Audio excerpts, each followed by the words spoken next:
আমি ওর খবর নিয়ে দেখলাম সে বারে ডান্স করতেছিল। আমার মোবাইলের সাথে কেন কাজ করবে? সে তো আমার সাথে কাজ করে হুঁশ পায় না। ঢাকা এজেন্সি দেখি ভালো দেয় ওই 3-4টা লোকলে মদের টেবিলে বসে থাকে, বসে আছে, মদ খাইতেছে আর ডান্স দেওয়ার রেডি হয়ে আছে। নৌসাদ দিব দেওয়ার পরে তারপরে আবার আমি যখন কাজ করবো এর মধ্যে রিয়ামনির সাথে ফেসবুকে আমার পরিচয় হলো। দেখি ভালো নাচে ইয়ে করে। তারপরে আমি ওর খবর নিয়ে দেখলাম সে বারে ডান্স করতেছিল বিভিন্ন বারে। ওই মিথ্যে কথা বলতে বার কি আমি চিনি না। আমি ঢাকা শহরে বিভিন্ন বারে আপনারা যাবেন, সে বার চিনে কে চেনে না, আমি ভাদে দেখলে বুঝতে পারবেন। রিয়ামনি মায়াবন্যা দুই বোনই বারে ডান্স করে। আচ্ছা গেল। তারপরে ওখানে রিয়ামনির সাথে পরিচয় হওয়ার পরে কিছুদিন পরে রিয়ামনির সাথে আপনারা সবাই বিয়ে হয়।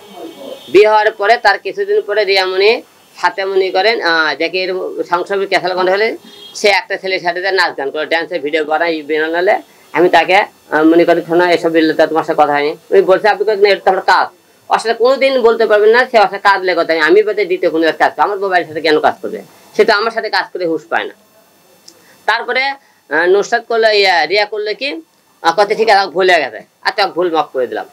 তারপর হট করে একদিন আরেকদিন করলো কি যে আমি কাওলা থাকতেছিল, আমি থাকতেছিলাম মহানগরে।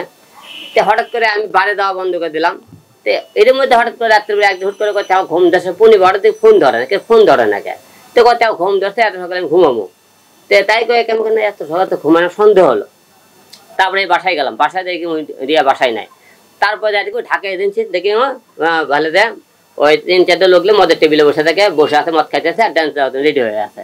তারপর ঢাকা এজেন্সির ওর মধ্যে যায় এবং পটাশ পটাশ করে 3-4টা থাপ্পড় মারছে। থাপ্পড় মেরে চলে আসলো। নিয়ে আসার পরে আবার লোক ধরলে পা হাত ধুলে পরে পা হাত ধুলে পরে কোরআন নিয়ে আসলো। আমি কোরআন সত্যি কথা দিব না, কোনোদিন কোনো বাড়ি যাবি না, মদ খাবি না, কোনোদিন গান করবি না, করতে ঠিক আছে। পরে কোরআন সত্যি বললো, তার কি মাফ করে দিলাম। মাফ করে দেওয়ার পরে কিছুদিন পরে আবার দেখলেন আমার বাবা দিয়ে হসপিটালে মনে করে পড়ে থাকলো, অসুস্থ হয়ে গেল। একটা মেয়ে মনে করি বাবা তার বউ স্বামীর কাছে সবথেকে মূল্যবান জিনিস। তারপরে মনে করেন আমি আমার একটা ছোট মেয়ে 13 বছর বয়স, আমি মেয়েক নিয়ে আসলাম কি হলে ঢাকা আপনি নিউরোথেন হসপিটালে আসলাম। এর মধ্যে আপনি উনি বলছে আপনি কিন্তু যে আপনি হিরো আমি কিন্তু তার বাবার সেবা করছি। আমি বাবাকে যেদিন ঢাকায় নিয়ে আসবো সেই দিন রাত্রির বেলা মনে করেন রিয়া একদিন আগে চলে আসছে যে হসপিটাল বাবার সাথে, বাবা আমি হলে ঢাকায় গেছি, আপনি হলে ভালো থাকেন।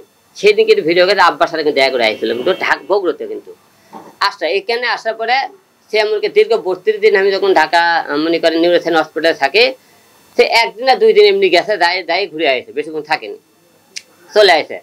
এবং আমার বাবা মনে করি 10 দিন আইসিতে যখন ছিল থাকার পরে সেই একদিনও যায়নি। না দেয় করলে কি দেখি আমি দেখতেছি যে বিভিন্ন জায়গার থেকে মিউজিক ভিডিও বানাইতেছে, কিন্তু বাবা যেদিন মারা যায় সেদিন মনে করেন মিউজিক ভিডিও বানায়। সবচেয়ে আরেকটা দুঃখের বিষয় দেখেন, যেদিন আমার বাবা মারা গেল তার বোন মায়ামণি রাত বাজে 12:15 আমার বাবার লাশ আমি পুলিশ করে বগুড়া নিয়ে যাইতেছি। ওর ভাই আর উনি দেখি লাইভে একটা গান করতেছে ইউটিউব চ্যানেলে, বলছে আমার বোন এখন মায়ামণি গান করবে। আর ভাই বলতেছে দেখি একটু করে মায়ামণি গান করতেছে। কত বড় মনে করেন মানে নিম্নমানের লোক। আমার বাবা হসপিটালে সে মনে করেন গেল না। আমার বাবা যেদিন মারা যায় সে ওর ভাইক দিয়ে ফোন করাইছে।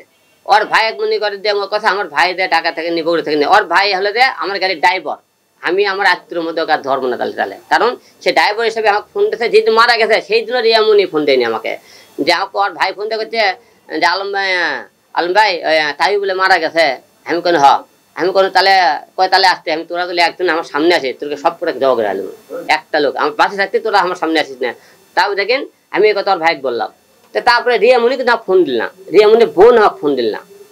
আচ্ছা রিয়ামণির বাবা, রিয়ামণির মা, তার বোনতে একটা লোক সেই পরিবারে কিন্তু কেউ খবরটা নিল না।